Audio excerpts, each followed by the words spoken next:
Hello friend, তোমরা কেমন আছো? সবাই ভালো আছো তো? আমিও ভালো আছি। আমার নাম শুভ্রা রান্নাঘরে দেখে নিন। আজকে ডালগপ্পা বানাবো। দেখে নিন কী কী লাগে।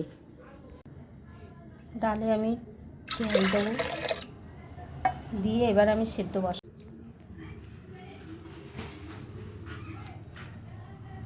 ডালটা আমি সেদ্ধ বসিয়ে দিলাম।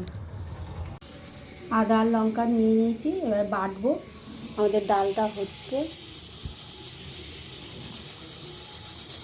আমার আদা লঙ্কাটা বাটা হয়ে গেছে। এরপর আমার এগুলো লাগছে: টমেটো কুচি, ধনে পাতা, ক্যাপসিকাম। আটাটা এবার আমি মাখবো।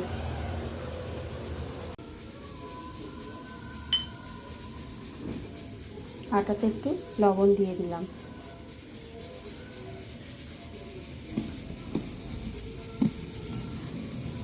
এবার একটু জল দিয়ে অল্প অল্প করে মাখবো। আটাটা মাখা হয়ে গেছে, এরপর ছোট ছোট করে গুলি করব। ডালটা হয়ে গেছে, এবার নামাবো। কড়াটা বসিয়ে দিয়েছি, কড়া গরম হয়ে গেছে, এবার তেল দেবো।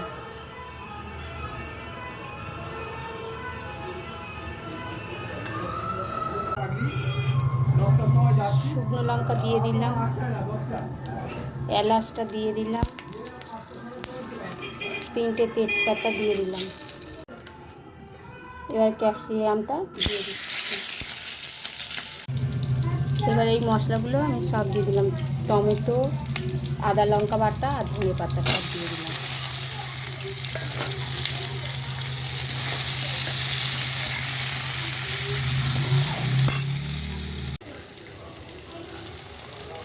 এক চামচ জিরে গুঁড়ো দিলাম, 1 চামচ লবণ দিয়ে দিলাম, হলুদ গুঁড়োটা দিয়ে দিলাম।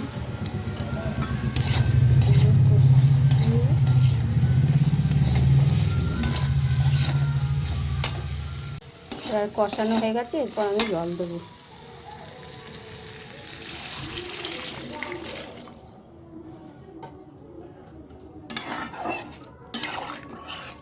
এবার ফুটে গেলে পরে ডালটা দিয়ে দেবো। এবার ডালটা আমি দিয়ে দিলাম।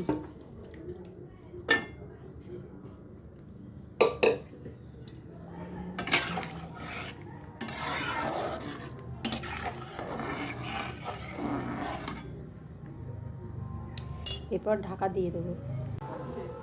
ডালটা ফুটছে, আটার গোল্লাগুলো করা হয়ে গেছে, এবার বেলবো।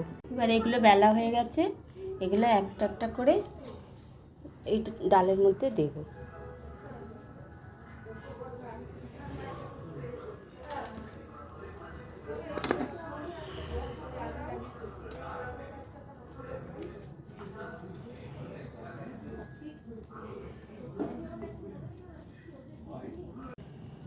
ডালের সঙ্গে আমি লুচিটা বেলে দিয়ে দিলাম।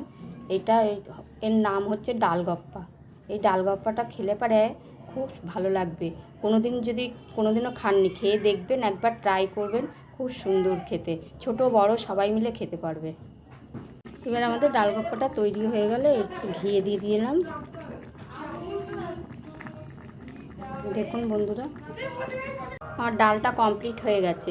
এরপর আপনাদের ঢেলে দেখাবো। দেখুন বন্ধুরা, আমাদের যে ডালগপ্পাটা আমাদের হয়ে গেছে।